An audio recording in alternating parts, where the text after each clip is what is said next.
Salah satu surat dalam Al-Quran yang Allah Subhanahu wa Ta'ala turunkan adalah Surat Yusuf.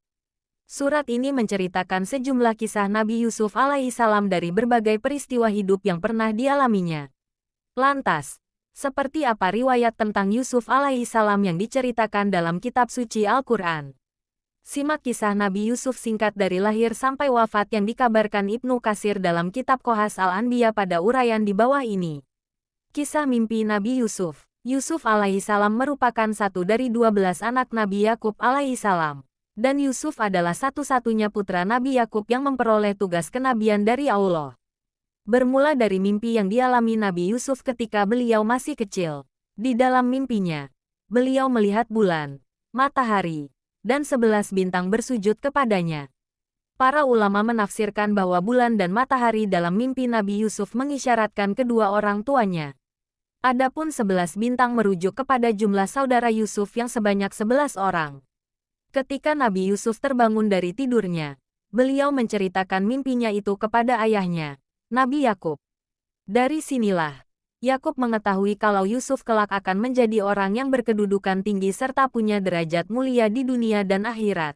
Sampai-sampai kedua orang tua dan saudara-saudaranya pun akan tunduk kepada beliau.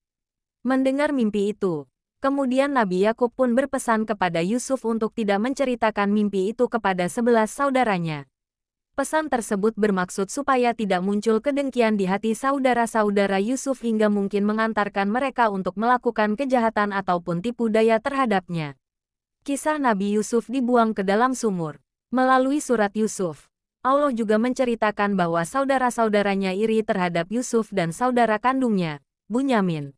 Mereka dengki karena ayah mereka lebih perhatian kepada keduanya dibanding yang lain. Saudara-saudaranya beranggapan bahwa merekalah yang lebih berhak disayang daripada Yusuf dan Bunyamin. Karena kedengkian itu, mereka berencana untuk membunuh Yusuf atau membuangnya ke tempat sangat jauh yang membuatnya tidak mungkin bisa pulang ke rumah. Demikian rencana mereka supaya kasih sayang Nabi Yakub tercurah kepada mereka. Ketika saudara-saudara Yusuf sedang merencanakan tindakan mereka itu, salah satu dari mereka berkata, "Janganlah kalian membunuh Yusuf, tetapi masukkanlah ia ke dasar sumur supaya ia dipungut oleh beberapa orang musafir." Mendengar pendapat ini, mereka pun setuju. Tak lama mereka pun mendatangi ayah mereka, Nabi Yakub, untuk meminta izin agar bisa mengajak pergi Yusuf. Mereka beralasan akan membawa Yusuf bermain.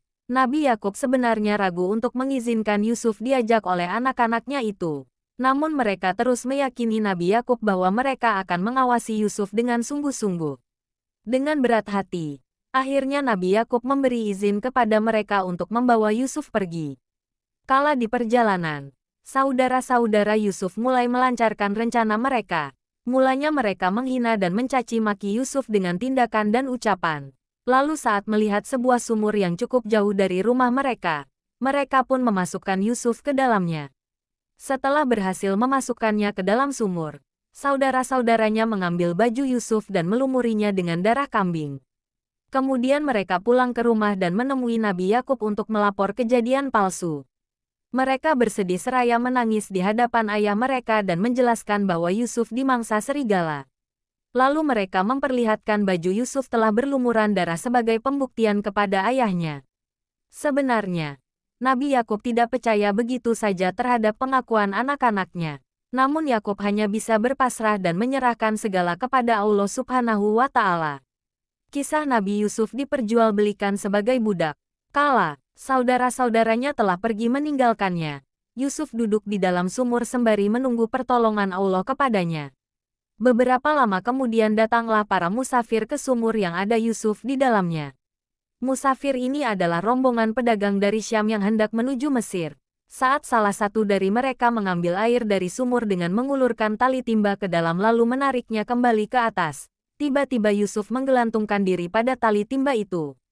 Musafir penarik tali timba melihat seorang anak yang tertarik bersama timbanya. Lalu ia merasa senang karena bisa menjadikannya sebagai barang dagangan. Mereka hendak menjual Yusuf tepatnya sebagai budak ketika telah sampai di Mesir. Tiba di tempat tujuan, para musafir menjual Yusuf dengan harga murah kepada sepasang suami istri. Ternyata yang membeli Yusuf adalah orang yang terkenal dan terhormat. Dikatakan, Ia adalah seorang menteri dengan jabatan tinggi. Suaminya dikenal dengan sebutan Al-Aziz, sementara istrinya dikenal dengan nama Zulaikha. Kisah Nabi Yusuf digoda oleh istri tuannya. Setelah dibeli oleh sepasang suami istri, Yusuf tinggal di rumah mereka dan menjadi hamba sahaya yang melayani mereka. Hingga usianya dewasa dan ketampanannya bersinar, Yusuf tetap melayani tuan pejabat beserta istrinya tersebut. Pada suatu waktu, istri dari tuannya Yusuf merayu dan mengajak Yusuf untuk melakukan perbuatan yang tak pantas. Padahal istri tuannya adalah wanita cantik, kaya, masih muda, dan berkedudukan tinggi. Diceritakan, wanita itu menutup pintu kamar yang di dalamnya hanya ada dirinya dan Yusuf. Ia tertarik dan terus menggoda Yusuf lantaran penampilan dan ketampanannya yang menawan. Dalam kondisi ini, Yusuf memohon perlindungan Allah dan coba menghindar serta pergi dari kamar itu. Yusuf kemudian lari menuju pintu untuk menjauh, dan istri tuannya mengejarnya sambil menarik baju Yusuf dari belakang hingga robek. Di saat yang sama, Al-Aziz yang merupakan tuannya Yusuf tiba-tiba muncul dan memergoki mereka berdua. Istri tuannya kemudian menuduh Yusuf telah menggoda dirinya, dan mengaku sebagai korban. Istri tuannya terus membela diri dan menuduh Yusuf. Namun Yusuf berkata dirinya tak melakukan hal demikian. Beliau menjelaskan yang sebenarnya menggoda adalah istri Al-Aziz tersebut. Al-Aziz pun bingung dalam menengahinya. Kemudian ada seorang yang berpendapat, jika baju gamisnya Yusuf koyak di depan, wanita itu benar dan Yusuf termasuk orang-orang yang dusta. Maksudnya, Yusuf yang coba merayu wanita itu lalu wanita itu mendorong Yusuf sehingga baju bagian depannya robek. Orang itu kembali mengatakan, akan tetapi, jika baju gamisnya Yusuf koyak di belakang, wanita itulah yang dusta dan Yusuf termasuk orang-orang yang benar. Maksudnya, Yusuf berusaha melarikan diri dari godaan wanita itu. Karenanya, wanita itu mengejar dan menarik baju Yusuf dari belakang hingga sobek. Mendengar demikian, tuannya kemudian melihat bahwa baju belakang Yusuf yang robek. Kemudian Al-Aziz menegur istrinya, dan berkata kepada Yusuf untuk tidak menceritakan peristiwa tersebut kepada siapapun. Kisah Nabi Yusuf dimasukkan ke dalam penjara. Setelah kejadian itu, istri tuannya yakni Zulaikha memanggil teman-temannya ke rumahnya. Ia ingin menunjukkan ketampanan Yusuf yang membuatnya tertarik dan ingin menggoda. Melihat paras rupawan Yusuf, teman-teman Zulaikha pun ternganga hingga tak sadar membuat mereka mengiris jari-jari tangannya sendiri. Mendengar tragedi sebelumnya antara Zulaikha dan Yusuf, teman-temannya itu pun menyebarluaskan kabar tersebut hingga membuat heboh sekitar. Melihat kenyataan tersebut, Al-Aziz dan Zulaikha sepakat untuk memenjarakan Yusuf agar muncul opini bahwa Yusuflah yang menggoda istri tuannya. Lalu masuklah Yusuf ke dalam penjara. Di sana beliau hanya bisa bersabar dan memohon pertolongan Allah. Di dalam penjara, Yusuf bertemu dengan dua orang mantan pelayan raja. Keduanya kagum dengan kecerdasan ucapan dan perbuatan yang dimiliki Yusuf. Ketika kedua orang itu bermimpi, mereka meminta Yusuf untuk menakwilkan mimpi mereka. Mereka takjub akan tafsiran mimpi yang ditakwilkan Yusuf. Padahal Yusuf sendiri mengatakan bahwa kemampuannya itu berasal dari Allah, Tuhan yang ia imani. Yusuf pun dikenal sebagai orang yang ahli dalam menafsirkan mimpi. Sudah sekian lama Yusuf beserta temannya berada di dalam penjara. Kemudian salah satu temannya itu diketahui akan terbebas dari hukuman penjara.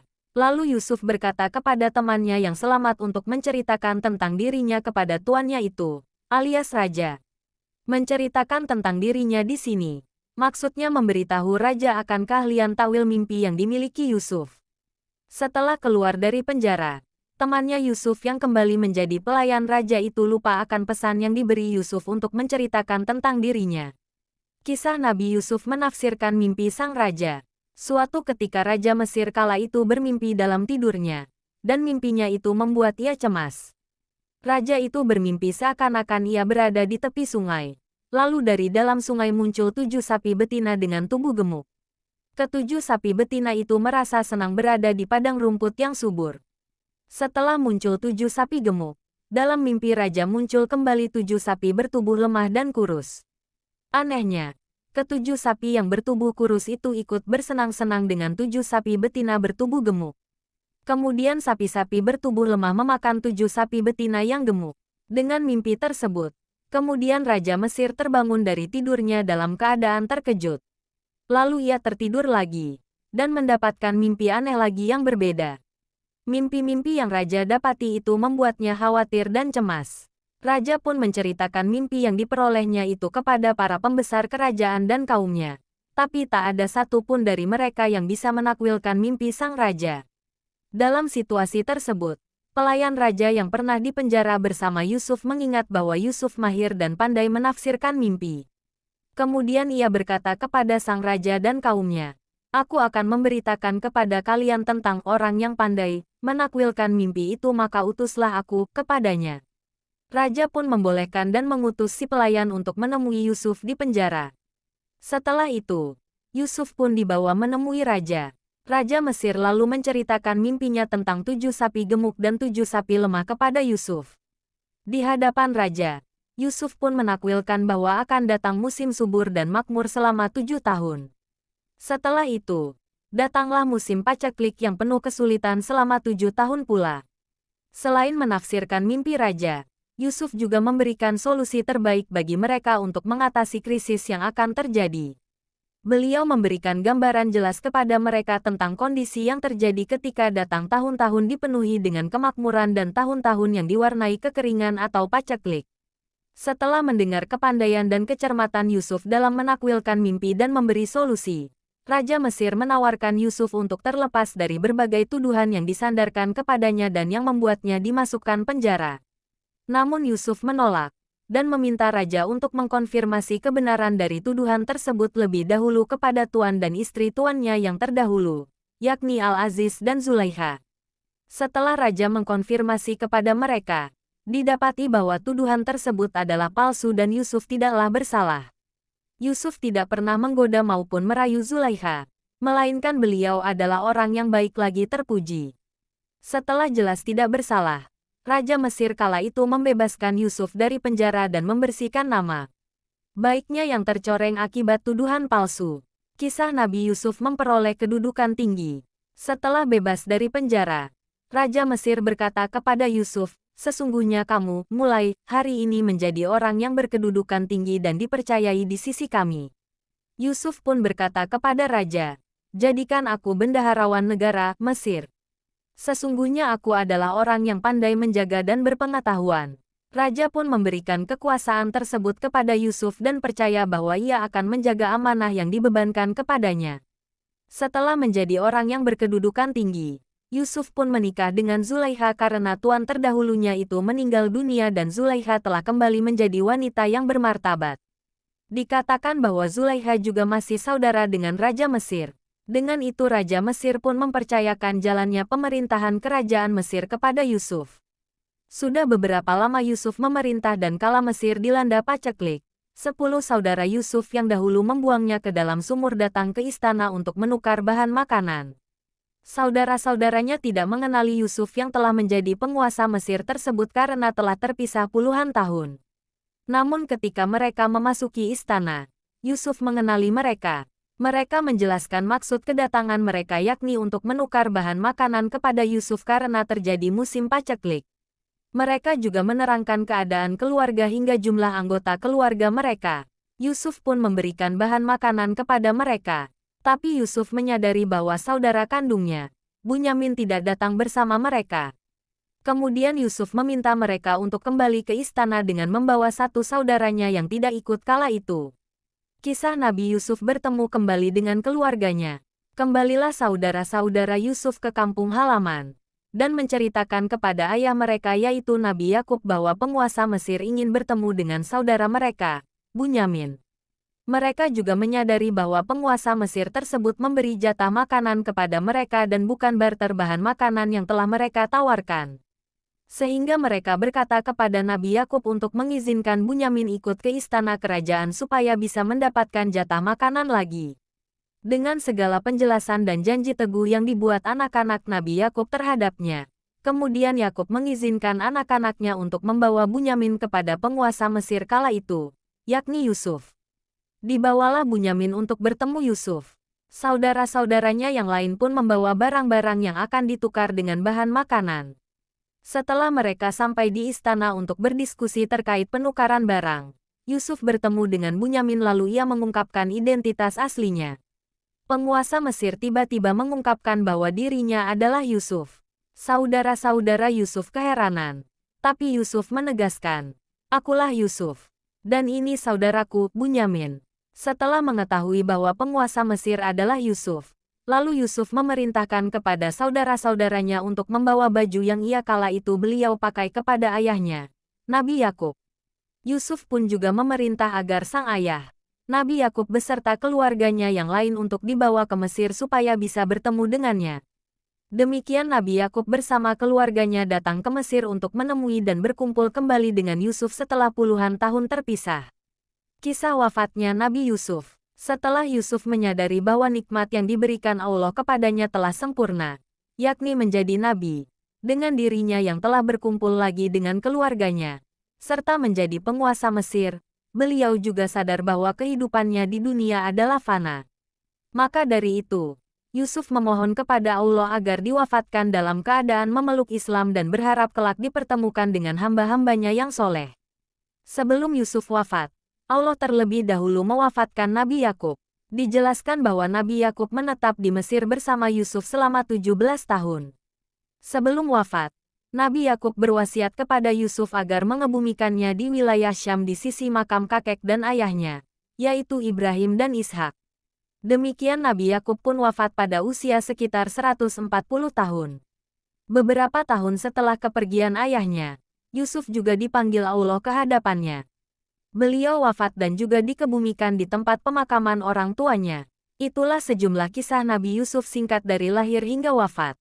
Semoga kita semua bisa mengambil hikmah dan pelajaran yang terkandung dari kisahnya itu.